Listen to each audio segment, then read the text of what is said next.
سورہ بقرہ میں اللہ تعالیٰ فرماتے ہیں اپنی نمازوں کی حفاظت کرو، اسپیشلی ایسی نماز کی جو صلاۃ الوسطیٰ ہو، یعنی ایسی نماز جو صحیح ٹائم پہ پڑھی جائے، پوری توجہ کے ساتھ، خشوع و خضوع کے ساتھ پڑھی جائے، اور جس میں نماز کی تمام خوبیاں موجود ہوں،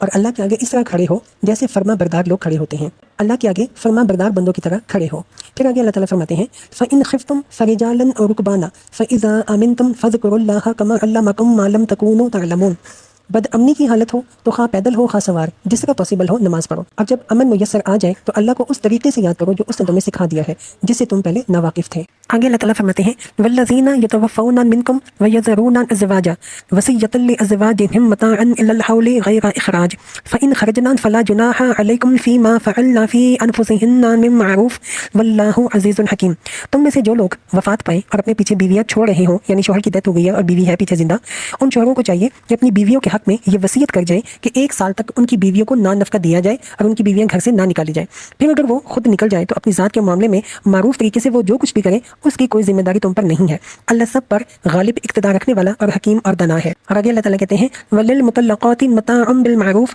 حَقًّا عَلَى الْمُتَّقِينَ۔ اسی طرح جن عورتوں کو طلاق دی گئی ہو انہیں بھی مناسب طور پر کچھ نہ کچھ دے دلا کے رخصت کیا جائے، یہ حق ہے متقی لوگوں پر۔ زمانہ جاہلیت میں جب کسی عورت کا شوہر مر جاتا تھا تو اس عورت کی عدت 1 سال تھی، وہ بیوہ عورت 1 سال تک کسی کوٹری میں پڑی رہتی تھی اور 1 سال کے بعد اس کوٹری سے اس کو نکالا جاتا تھا، اور نکالتے ٹائم اس کی گود میں اونٹ کی مینگنیاں بھر دیتے تھے، پھر اسے باہر گلی کوچے میں نکالتے تھے اور وہ بیوہ عورت لوگوں پر مینگنیاں پھینکتی چلی جاتی تھی۔ اس سے لوگوں کو پتہ چل جاتا تھا کہ اس عورت کی عدت ختم ہو چکی ہے۔ یہ بات بخاری، مسلم اور سنن ابی داؤد میں مذکور ہے۔ اسلام میں ایسی عورت کی عدت 1 سال سے کم کر کے 4 مہینے 10 دن فکس کر دی گئی کہ جس عورت کا شوہر پا جائے اور اس کو کوئی حمل نہ ہو، یعنی کہ وہ پریگننٹ نہ ہو، تو وہ 4 مہینے 10 دن تک عدت گزارے گی۔ اس آیت میں حکم فرمایا ہے کہ مرنے والا اپنی بیویوں کا خیال رکھے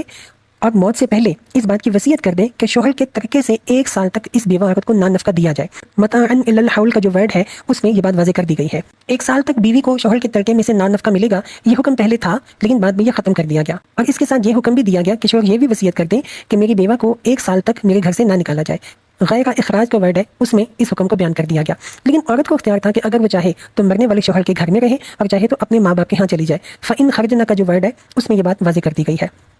یہ حکم بیسیکلی سورہ نساء کے اندر جو وراثت کی آیات نازل ہوئی ہیں ان سے پہلے کا ہے۔ جب سورہ نساء کے اندر میراث کا حکم آ گیا اور شوہر کے مال میں بیوی کا جو حصہ ہے وہ بطور میراث مقرر کر دیا گیا، تو یہ جو ترکے میں سے 1 سال تک اس کو نان نفقے والا حکم دیا گیا تھا جو وصیت کی ہے شوہر نے بیوی کے لیے، وہ ختم کر دیا گیا، منسوخ کر دیا گیا۔ اور سورہ نساء کی آیات نازل ہو جانے کے بعد یہ حکم ہو گیا کہ اب بیوی کو میراث ملے گی اور بیوی اسی میں سے ہی خرچہ کرے گی، البتہ عدت پوری ہونے تک بیوہ شوہر ہی کے گھر میں رہے گی، نہ اس میں سے نکلے گی نہ نکالی جائے گی۔